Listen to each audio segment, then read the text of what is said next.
Hello and welcome to this edition of EMS Now Up Close. Today it's my pleasure again to meet and speak with Sebastian Schaal of Luminovo. Sebastian, good to see you, my friend. How are you?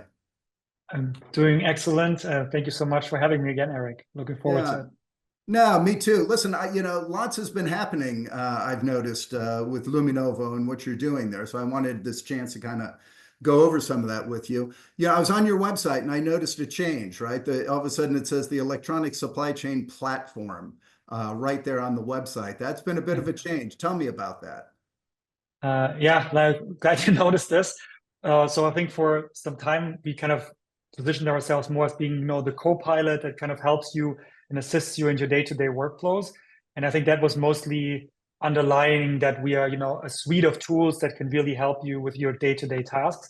And that's still the case, but the idea of platform really now means that we have built like an underlying software architecture that helps you in the background, aggregate internal and external data, and then allows for process automation on a lot of different processes and has a lot of like collaboration built in it. And for me, we kind of start as a tool, right? One tool for one use case, then kind of became a suite of things.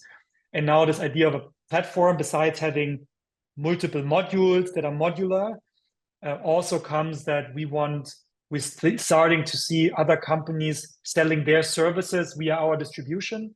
We just launched like a product carbon footprint analysis, for example, which is with a distribution partnership.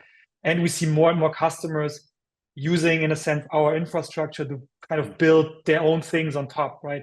Web shops, collaboration portals. We talked about this last time with Xaver from Zollner.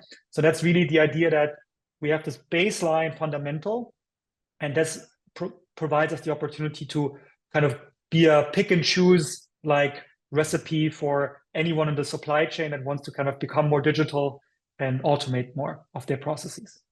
Yeah, no, and I like that imaging going from a tool to a suite to a platform. That kind of shows the migration and the expansion of it.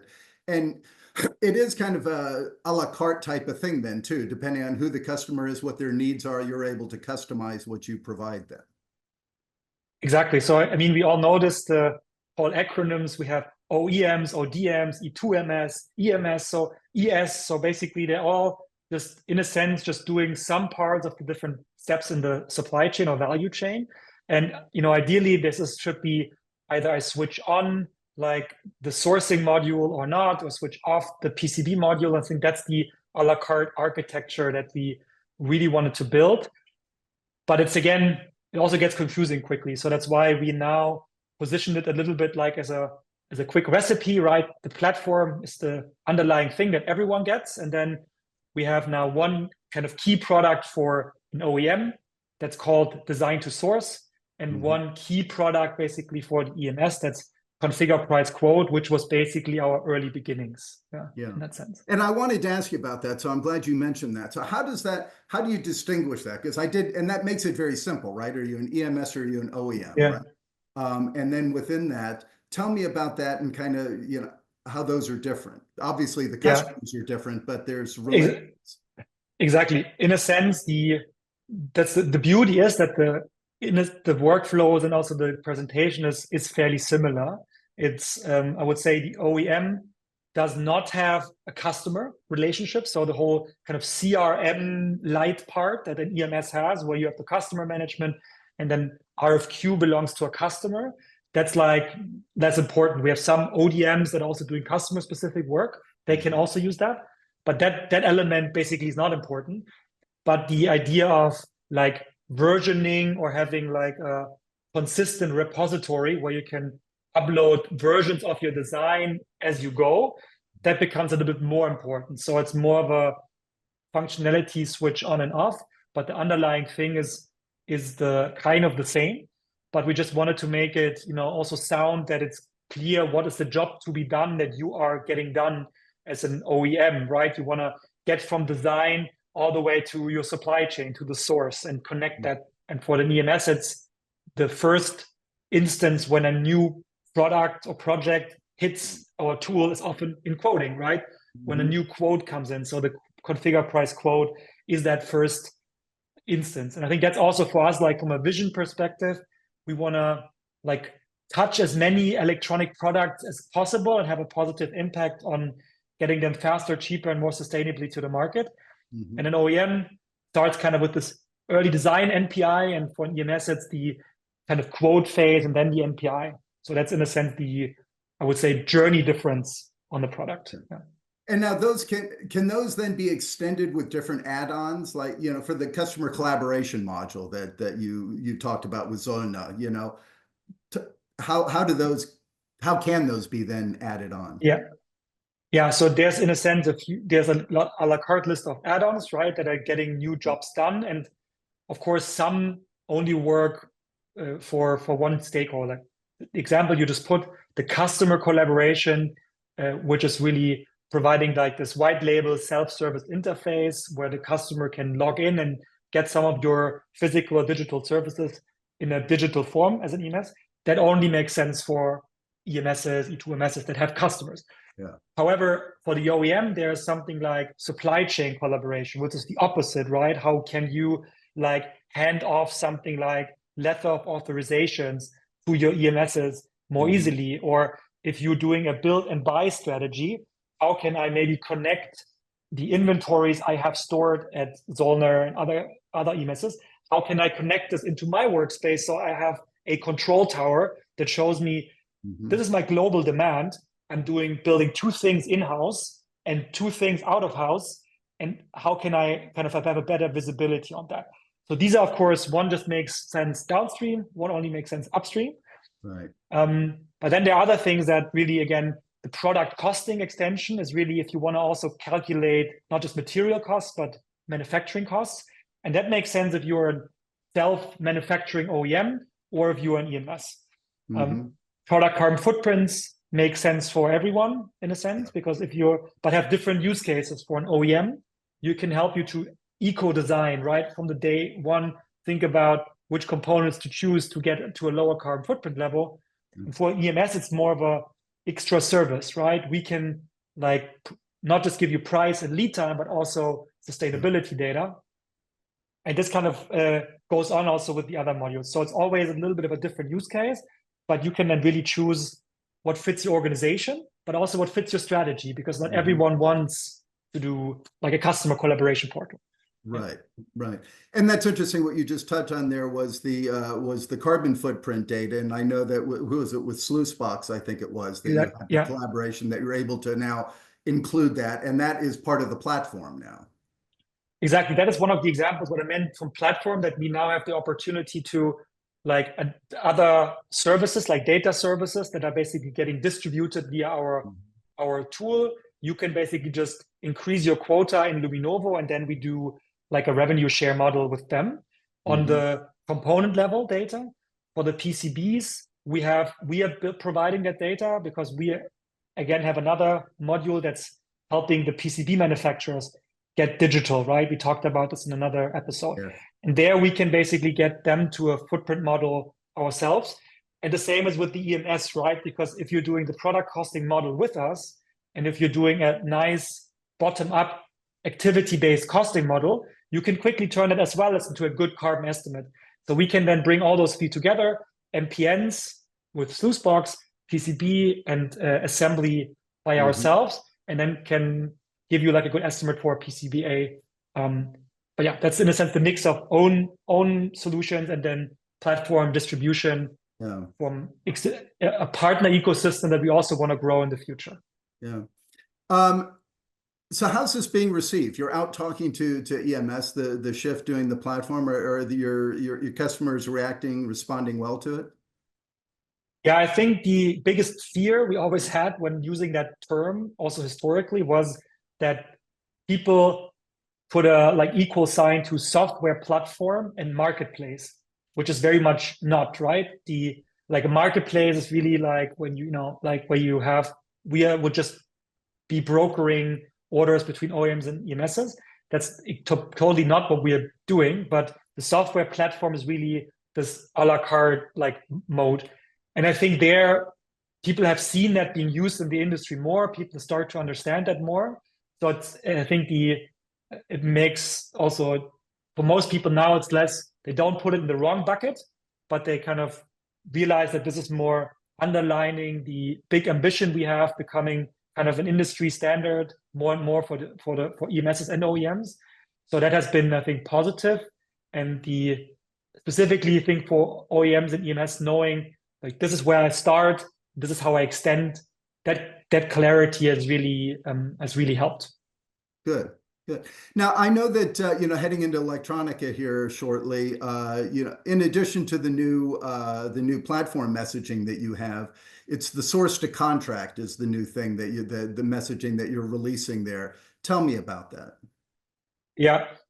So for us, historically, right, being it this design to source or being this quoting workflow, we are mostly working on a project level basis, right? So you're uploading one project and you're costing this, or you're an EMS, maybe you have two products that you have to quote in the same RFQ, but it's more of a product level operational kind of sourcing.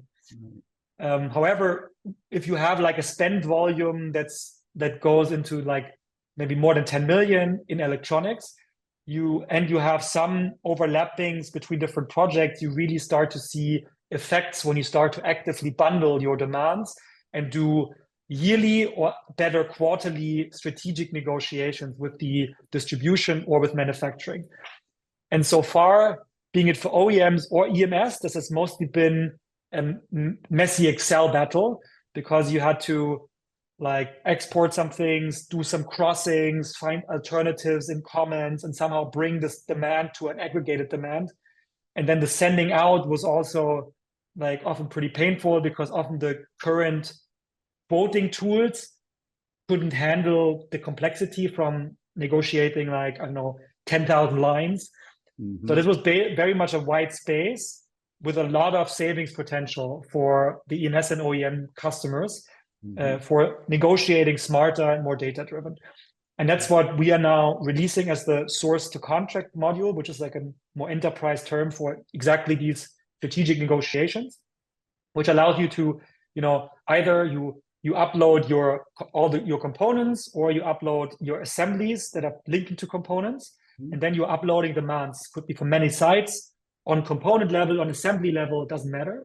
And then our tool aggregates it all together, and you decide which demand you want to negotiate. And then it automatically builds up this large like aggregated view where you can then negotiate over all your products, all your components in a very strategic way, multi-round negotiations, do analyses, run simulations, and also get good guidance on target pricing. So that's really we've been using this behind the scenes with early customers, and I think for them it's already clear that this is becoming one of the most important probably add-ons we've ever built, because the savings potential is just amazing. You probably have, I think 3% is something you can easily shave off. And if you do that across like a large like spend, then it really starts to become interesting. So that's where we think there's lots of potential for our low margin EMSs and also to get some of that margin back. No, and I would imagine, especially in the current kind of market situation that EMS has been in for the last year or so, that this is, I mean, it must be well received by these customers. Like you said, they must be, any little bit helps. Yes, totally. And we also see now that this was also for many not possible before. And now we also have smaller groups, right? Sometimes some EMS are grouped into a consortium because there's an investor behind it. And they have all been running as speedboats, individual ones. And there was an attempt to do a joint procurement effort, but it failed because all EAP systems are different. And these are now also like pretty excited about it. So it's not just something for the big guys, but really, I think if there's a small group, this can also really become like a game changer for them, how they can position themselves on the market. And specifically when it's mostly about giving good prices on material to kind of catch up a little bit and then shine with their being close to the customer and the value-added services that they provide. Okay, that's excellent. That's excellent. I speak to a lot of EMS, and I'm about to go on tour and speak to more, so it'll be interesting to kind of to hear, and it's good to hear the EMS's concerns, and obviously material management and how they do all these processes is critical. So I'll be curious to hear from them. Now, tell me, we're heading into Electronica, like I said. As we head into this now, tell me, kind of, I know you're in Hall B1, booth Yeah, 220. I'll get that out there yeah, for you. Um, perfect. Tell me, messaging offers, anything going on special for Electronica? Yeah, no, besides the stuff we talked about, really bringing this new platform messaging and the whole bouquet of add-ons out, and stressing, of course, the new source to contract module. We have one additional promo that we're running because we got from a lot of EMS this wish of like what is actually a good target price. Like we're negotiating, but where are we actually already having a good price and where are we a bit off? So we are doing now like a promo for Electronica as for the first 100 OEMs or EMSs that are joining, doing a free benchmarking for prices. So what basically what we want to do is you can say that you're interested. We'll put on the website like a big banner where you can sign up. We'll sign an NDA with you, and then you can send us like components and your last prices like that you want to get benchmarked on, and we'll aggregate a large data set, and then we'll provide you over that data set. We can then give you like a competitiveness of your prices in general. So on average, across all your spend, you are at the 80th percentile of the market. So that's already giving you like an interesting information. Where are you at? You can probably see from the size, does that make sense? But then we can then compare this to the component level and tell you on this component, you're only on the 60th percentile. So you're way below your general competitiveness. So here, this is where you probably have more room to negotiate. And we will then also potentially provide you with like, what is actually the target price to bring you to that 80th percentile? And that's for us, I think, generally a very interesting service for the industry that we can do. But also, of course, it's a great input for our source to contract module, right? Because yes, we can do aggregation and better workflows, but having like a data-driven initial target price or like a second round target price is also something very powerful. And we believe we can, with that support on that journey, to make people even more, like give them even more benefits from the tool we're anyway launching. So if you're one of the first 100, you get a free benchmarking, and I really think it's extremely valuable. So feel free to sign Tell up. me, if people are hearing this and are interested in that, is that live now that they can sign up, or where do they go? How does that work? Yeah, so you just go to our website and we'll have a big banner. I hope, I guess it's already live when this airs. So then there should be a big banner of join our free benchmarking, and you can just click on it and you'll get to the landing page. So just go to luminovo.com and you will see it on top. Sign up, and then you sign the NDA, exchange the information. Yes. Excellent. Exactly. Sign NDA, exchange information. And we, of course, have a data and AI background. So there's clear guidelines. We'll send you an information PDF on like how much data points we need until it's anonymized, right? So it's clear that it should be 100% clear. You can see from the data set who's in the data set. The data points are anonymized and the percentile. So there's clear rules, best practices on benchmarking to avoid any information leakage. So it's really 100% an opt-in model where you get a benchmark, but you don't know who participated. Yeah. It's funny what you said just there. You also just implied, you said we have an AI background. Sebastian, I've interviewed you over the years. This is the first interview we've done where we've never mentioned AI until the very end, which just goes to show, right, how ubiquitous it has become in the industry. It just underlies everything. It's just assumed, right? So.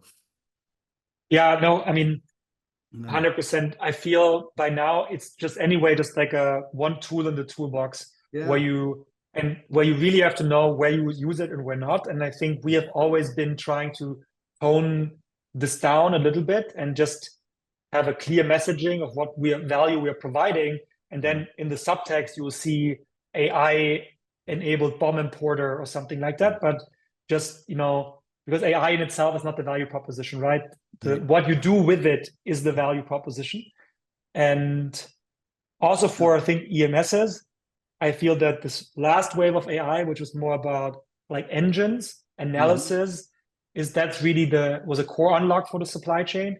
I think the whole kind of stage of these more interactive chat co-pilots is for many of the non-creative processes, and the supply chain is not that creative, right? It's more discriminative, is not the big unlock. I think the next big unlock is really then when you jump to the agentic behaviors, where you have then maybe you can provision a procurement agent that does negotiations for you, or some, you know, some autonomous small things that you can outsource a task to.